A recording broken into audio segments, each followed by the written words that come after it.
사람들의 기억 속에는 아름다운 것들과 추한 것들이 같이 남아 있습니다. 슬픈 것들과 기쁜 것들도 같이 남아 있습니다. 그런데 대부분의 사람들은 현실에서는 슬프고 추한 것들을 계속해서 생각하지만 과거의 것들 중에서는 아름답고 기쁜 것들만 추억하면서 살아가는 것 같습니다. 우리의 신앙도 우리의 삶도 그런 것 같습니다. 내 삶에 가장 아름다웠던 걸 기억하는 것이 사람인가 봅니다. 여기는 프라하고요. 저는 최문기 목사입니다. 몇 주 전에 TV 프로그램 무한도전에서 토요일은 가수다 라는 프로그램을 했습니다. 몇 년 전에 그런 프로그램이 유행했죠. 나는 가수다. 그 프로그램에서는 여러 명의 옛날 가수들이 나와서 진짜 노래는 무엇인지를 보여주겠다며 공연을 했었죠. 우리나라 예능사의 센세이션을 일으켰던 작품들 중 가운데 하나라고 할 수 있겠죠. 저도 그걸 보면서 추억에 빠졌었고 음악이 주는 즐거움 그런 것도 느꼈었죠. 이번에 토요일은 가수다. 이 프로그램도 무한도전에서 한 하나의 특집, 뭐라고 할까요? 특집 프로그램? 아니면 특집, 하여튼 그런 거였는데요. 저는 방송을 계속 들으시는 분들은 아시겠지만 무한도전을 좋아하기 때문에 이 기획 단계에서부터 봤습니다. 많은 사람들이 굉장히 어려운 이야기일 거다, 되지 않을 거다, 이렇게 얘기를 했었죠. 그런데 막상 뚜껑을 열고 보니까 엄청난 시청률을 보였고 지금 그 후속으로 여러 예능 프로그램에서 그런 추억을 되새기고 있죠. 그것이 우리들에게 어쩌면 감동이라면 감동이라는 것을 줄 수 있었던 건 추억 때문입니다. 90년대, 2000년대 초반, 그때 우리가 즐거웠던 기억들, 우리 귀에 듣던 것들, 우리가 추억할 만한 것들을 되새겨주고 우리가 그리웠던 사람들을 TV를 통해서 볼 수 있게 해줬기 때문에 토요일은 가수다가 성공했던 것이 아닌가라는 생각을 합니다. 그런데 그 이면에 보면 이런 이야기가 숨어 있을 수도 있습니다. 30살 지나고 30살 후반이 되어가고 이제 40대가 된 90년대를 살아온 그 당시 대학생들, 그 당시 20대들이 그때가 굉장히 그립다는 겁니다. 사람은 다 그렇지만요, 우리들이 그 시대를 그리워할 수밖에 없는 세대인가 봅니다. 그때 우리는 IMF를 지났고요. 온 국민이 어려운 시대를 지났습니다만 그 당시 20대들은 어쨌든 우리의 청춘을 보냈죠. 그러다 보니까 그 당시의 이야기들이 나오면, 그때 그 사람들이 나오면, 그때 노래가 나오면 즐겁고 그때의 기억으로 들어가는 것 같습니다. 많은 분들이 그 방송을 보면서 울기도 했다고 하고 추억에 빠지며 그때를 회상하기도 했던 것 같습니다. 네, 저는 오늘 대중문화에 대해서 평가하거나 무슨 논평하려거나 이런 의도로 방송을 시작한 건 아닙니다. 오늘 제가 하고 싶은 이야기는 왜 우리들은 추억에 빠져서 살 수밖에 없는가? 특별히 크리스찬으로서 왜 우리는 과거의 추억에 빠져서 추억 속에서 신앙생활을 할 수밖에 없는가에 대한 이야기를 하려고 합니다. 많은 그리스도인들이 과거의 나의 뜨거웠던 기억, 뜨거웠던 사랑의 기억에 빠져서 신앙생활을 하고 있습니다. 저는 언젠가의 방송에서 그런 부분에 대해서 비판을 한 적이 있습니다. 그런데 오늘은 그 부분을 비판하려는 게 아니고요. 왜 그럴 수밖에 없는가에 대해서 이야기하려고 합니다. 지금 우리가 이 세대에 살고 있기 때문에 그렇습니다. 우리가 추억 외에는 기쁨을 누릴 만한 것이 없기 때문입니다. 우리 나이대의 사람들이 또 우리 위의 분들이 추억에 빠져서 추억을 되살려주는 프로그램들을 보면서 기쁨을 느끼고 슬픔도 느끼고 하는 이유는 하나입니다. 지금 그것보다 기쁘고 즐거운 일이 없기 때문입니다. 지금 나를 가슴 뛰게 하는 것이 없기 때문이죠. 이것은 물론 인간이 대부분 과거에 집착하면서 살거나 과거의 기쁜 것들을 지금에 되살려서 그땐 그랬지, 행복했지 하면서 살기 때문인데요. 그 이유는 인간이 원래 그렇기도 하지만 지금 그것보다 행복하지 않기 때문입니다. 그때 행복했기 때문이죠.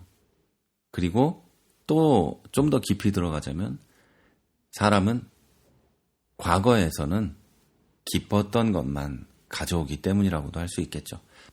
그러나 이 모든 이유들을 종합해 놓고 단 하나의 이유로 말을 해보라고 한다면 지금 그때보다 행복하지 않기 때문입니다. 우리의 신앙생활에서도 이런 부분들이 많이 나타납니다. 과거에 행복했던 것, 과거에 우리들이 신앙생활을 열심히 했던 어떤 시절, 수련회 많이 생각하시죠? 수련회에 가서 방방 뛰며 기도하던, 눈물 흘리던, 그리고 그 당시에 같이 신앙생활하던 우리의 형제요, 자매였던 우리 친구들. 그때 전도사님이나 담당 목사님의 설교가 잘하는 건지 못하는 건지도 모르고 들으면서 행복하고 감동하던 그때 그 시절. 막 그런 거 있잖아요. 그런 거가 생각이 나죠. 저도 생각이 나거든요. 그때로 돌아갔으면 좋겠다. 그리고 우리 아이들을 바라보면서 왜 우리의 아이들은 그 행복을 느끼게 해주지 못할까 내가. 그런 생각들을 하죠. 여건이 되지 않아서 우리 교회는 그런 걸 못하는 것도 있어요. 그런데 해주고 싶은 마음이 더 간절하죠. 하여튼 이건 우리 교회 얘기고요. 지금 오늘 드리고 싶은 얘기, 하고 싶은 얘기는 이겁니다. 왜 우리는 과거의 그때의 기억에 빠져서 살 수밖에 없는가? 그렇게 신앙생활할 수밖에 없는가? 왜 나 어릴 적에 그 어두컴컴하던 예배당에서 새벽에 무릎 꿇고 기도하던 우리 어머니의 생각이 날 수밖에 없는가? 교회 권사님들 생각이 날 수밖에 없는가? 다 떨어진 양복에 커다란 성경책을 끼고 다니던 우리 교회 목사님 생각이 왜 날 수밖에 없는가? 그 목사님 전체 모습에서 가장 낡은 것이 성경책이었던 것이 왜 생각날 수밖에 없는가? 그때 나는 그 목사님을 위해서 그 목사님이 훌륭한지 아닌지 그딴 거엔 관심도 전혀 없이 열심히 기도했는데 왜 나는 그 기억이 계속 나는가? 그때 선생님들은 우리를 위해서 그토록 열심히 기도하는 것 같았고 정말 훌륭한 분이었는데 왜 나는 지금 그분들을 기억하고 있는가? 이유는 하나입니다. 지금 나의 신앙생활이 그때보다 행복하지 않기 때문입니다. 그러면 왜 행복하지 않을까요? 저는 그거에 대해서 오늘 얘기를 하려고 합니다. 앞에가 되게 길었죠. 그리고 얘기할 듯 얘기하지 않았는데요. 이유는 두 가지입니다. 첫째, 교회의 지도자들이 우리를 행복하지 못하게 하고 있고요. 둘째, 우리가 순수하지 않은 상태가 돼버렸기 때문입니다. 교회의 지도자의 문제는요, 입이 아파서 더 이상 얘기를 할 수가 없는 상황에까지 이르렀습니다. 아무리 얘기를 해도 1년 365일 한 가지씩 테마를 가지고 와서 그런 목사들과 교회의 지도자들에 대해서 이야기를 해도 10년을 해도 모자랄지도 모르겠어요. 과장일 수도 있겠네요. 10년이면 3650일인데 요즘에도 하여튼 별 이야기를 다 듣습니다. 특별히 돈의 환장에서 돈 때문에 미쳐버린 목사들 이야기 많이 듣습니다. 듣다 지쳐가지고요. 이젠 듣고 싶지도 않아요. 막 귀가 딱지가 앉을 것 같아요. 그런 얘기 너무 들어서.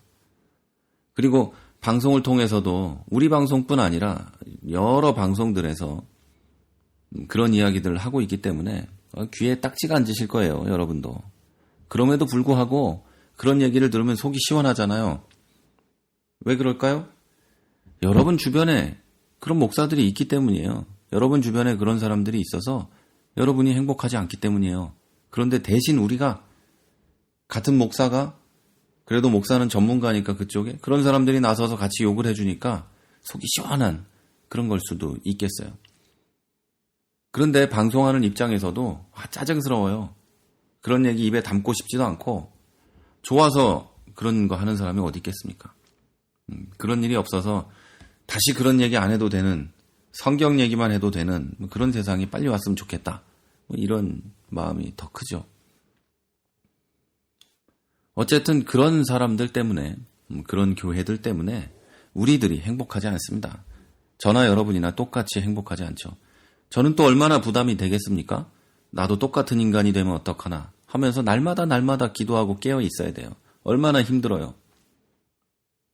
이게 안 힘든 일이 아니란 말이죠. 다른 사람들이 그런 사람들은 처음부터 그랬겠습니까? 저랑 똑같았을 거예요. 어른들, 더 나이 많은 목사님들이 이상한 짓 하는 거 보면서 나는 저러지 말아야지 하면서 목회를 시작했고 처음엔 그러지 않았고 점점 잘하면서 이상해졌을 거라고 저는 믿어요. 그래서 늘 생각하기에 나도 그럴 수 있다는 생각을 늘 해요. 가슴 한구석에서 불쑥불쑥 올라오는 인간적인 그런 욕심과 그런 교만들이 하루에 한두 번 올라오는 게 아니에요. 수도 없이 올라온단 말이에요. 특별히 교회에 가면 엄청나게 올라와요.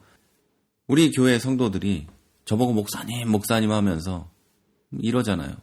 그러니까 이렇게 막 올라올 때가 있단 말이에요. 그걸 죽이고 내가 하나님 앞에서 바로 살아가는 것 자체가 쉬운 일은 아니란 말이죠. 자, 어쨌든 제가 이런 걸 얘기하려고 그런 건 아니지만 이야기한 이유는 저도 그 사람들 때문에 불행하다는 거예요. 이 신앙생활이. 먼저 그렇게 한 자들이 있기 때문에 그 선례를 따르지 않기 위해서 불행한 거예요. 더럽고 추하게 선교 사역을 하는 선교사들 때문에 저도 그렇게 되지 않기 위해서 불행하다는 거예요. 이게 무슨 뜻인지 이해를 하실 거라고 믿습니다. 그런 사람들 때문에, 그런 목사와 그런 지도자들 때문에 우리가 불행한 거죠. 그런 사람들에게 배우고 듣다 보니까 순수한 믿음을 가진 사람들마저도 무너져 버리고 그 순수함이 자기에게 고통으로 다가왔던 거죠. 순수하게 목사가 하는 말이니까 저게 하나님의 말씀이겠지라고 따랐더니 결국 나는 고통스럽게 내버렸고 이용만 당한 경우가 이 세상에 얼마나 많이 있었습니까? 제가 아는 경우만 해도 얼마나 많이 있는데요. 교회에 사무처리회나 공동의회나 당회나 재직회나 하기 위해서 자기 사람들을 다 만납니다. 다 만나서 그 사람들을 이용해서 자기 뜻을 관철시키고 이런 인간들이 얼마나 많이 있냔 말이죠. 그리고 이번에 내가 밀릴 것 같다. 예를 들면 당회의 인원이 9명인데 그중에 5명이 내 편이었는데 은퇴하는 장로님이 생겨서 인원이 빠졌다. 그러면 내 사람을 장로로 세우기 위해서 장로 투표에서부터 얼마나 많은 그 협잡과 이 시정 잡배들이 나오는 흉악한 짓들을 하냐 이거죠. 교회 정치판에서 이 잔뼈가 굵은 사람들이 얼마나 많이 있냐는 거예요. 전도사 때부터 그 어릴 때부터 계속해서 그런 목사들을 보고 자란 것들이 나중에 나이 들어서 또 그 짓을 하고 있죠. 이런 것들, 그 목사들을 바라보면서 나의 순수함이 상처로 다가온 분들이 많이 있다는 거죠. 자, 여기서 우리가 지금 과거의 나의 신앙을 생각하며 행복할 수밖에 없는 두 번째 이유를 돌아봐야 됩니다. 그게 뭐냐면 우리가 순수함을 잃었다는 겁니다. 이 순수함을 잃었다는 것에는 두 가지 이유가 있는데요. 첫째는 순수하지 못한 흉악한 교회 지도자들, 목사들 때문이고요. 조금 전에 얘기한 대로. 둘째는 내가 순수하지 못한 신앙을 가지게 됐기 때문입니다. 스스로. 여러분, 제가 끊임없이 이야기했을지도 몰라요. 제가 설교하고 이 방송하고 계속 하다 보니까 어디서 얘기를 했는지 잘 모르겠어요. 그런데 우리 교회에서는 분명히 끊임없이 얘기했어요. 신앙은 혼자 책임져야만 한다. 어쩔 수 없다. 목사가 큰 책임을 가지고 있는 건 맞습니다만 결국은 내 책임이잖아요. 그런데 내가 순수하지 못하게 됐다는 거죠. 어릴 때는 그러지 않았는데 나이를 먹어가면서 허물들이 보이기 시작하는 겁니다. 내 머리가 커가고 나의 배움이 많아지면서 그렇게 되어가는 겁니다. 아까 얘기했죠? 그때 선생님들은 그토록 나를 사랑했었는데 그런데 지금의 교회의 지도자들은 왜 나를 사랑하지 않을까? 뭐 이런 생각을 하죠. 그때 선생님들도 사실은 지금 교회의 지도자들하고 똑같았을지도 몰라요. 그런데 우리는 그들은 훌륭했고 지금의 이들은 훌륭하지 않다고 볼 수도 있다는 얘기입니다. 그때 목사님의 낡은 성경책 다 떨어진 양복은 아름다워 보이고 검소해 보였지만 지금 우리 목사님의 다 떨어진 양복과 너덜너덜한 성경책은 가식으로 보인다는 거죠. 또 그때 기도하며 울부짖던 우리들의 모습은 아름다운 추억이지만 지금 기도하며 울부짖는 누군가의 모습은 추하고 더러워 보이는, 그래서 나도 거기에 들어가고 싶지 않은 그런 건 아닐까요? 여러분, 무엇으로부터 이것이 찾아왔는지 그거는 사람마다 다를 거예요. 순수하지 못하고 흉악한 목사와 교회의 지도자들 때문에 내 신앙이 상처를 받고 이렇게 된 걸 수도 있고요. 나 스스로가 점점 거룩과 거리가 멀어지고 점점 하나님 말씀과 멀어지고 나 스스로 성경을 읽고 내 맘대로 해석하고 내 뜻에 맞게 해석하고 이성적으로만 해석하려고 하고 그러다 보니까 이렇게 된 건 아닐까요? 그런데 한 가지는요. 열심히 성경을 읽고 정말 성경의 중심을 깨달은 사람은 그렇지 않더란 말이에요. 냉소적이지 않고 정말 그 신앙이 차분하나 불같이 뜨겁고 그의 기도 소리가 우렁차진 않으나 그 중심이 하나님을 온전하게 향해 있는 그런 사람들을 저는 많이 봤어요. 그런데 성경을 조금 안다고 하는 사람들은 항상 자기가 아는 것만, 자기가 깨달은 거라고 이야기하죠. 자, 오늘은 방송을 여기서 마치려고 합니다. 정리해 볼게요. 우리는 안타깝게도 신앙의 추억에 살고 있습니다. 그러고 싶지 않아도 대부분이 그렇게 살아요. 그리고 그 이유는 한 가지. 내가 어떤 이유에서든지 순수함을 잃었기 때문입니다. 나를 이 지경까지 몰아붙인 어떤 사람들이 있을 거예요. 없다면 내가 이 지경까지 내려온 겁니다. 그러나 그들의 핑계도 대지 말고 내 핑계도 대지 말고 그저 이제는 돌아서서 회복하는 여러분이 되었으면 좋겠습니다. 이제는 옛날에 어떤 것을 떠올리며 행복하다 이러지 말고요. 지금의 신앙에 기쁨을 누리게 될 수 있는 여러분이 되시기를 바랍니다. 마치 50대 아저씨가 지금 라디오에서 흘러나오는 음악을 들으며 웃으며 같이 즐길 수 있는 것처럼 말이죠. 그 음악을 들으며 같이 랩을 하진 못해도 같이 지금 유행하는 춤을 추진 못해도 그 음악을 들으며 함께 웃을 수 있는 것처럼 말이죠. 또 반대로 지금 어린 사람이 20대, 10대의 누군가가 클래식한 음악을 들으며, 예를 들면 윤형주의 음악을 들으며 김광석의 음악을 들으며 같이 웃을 수 있고 같이 울 수 있는 그런 것이 되었으면 좋겠어요. 이것은 그 마음이 그 음악을 들을 수 있는 순수함이 있어야 되거든요. 그렇다면 우리가 신앙생활에서 그렇게 되려면 어떤 상황에서도 하나님만 바라보는 그 순수함이 있어야 됩니다. 여러분, 이제 그걸 회복하시고 추억 속에 역사하셨던 하나님을 기대하며 사는 게 아니라, 그것에 기대서 사는 게 아니라 지금 나의 삶의 자리에서 역사하시는 하나님과 함께 하시는 여러분이 되시기를 바랍니다. 지금까지 프라하에서 최문기 목사였습니다.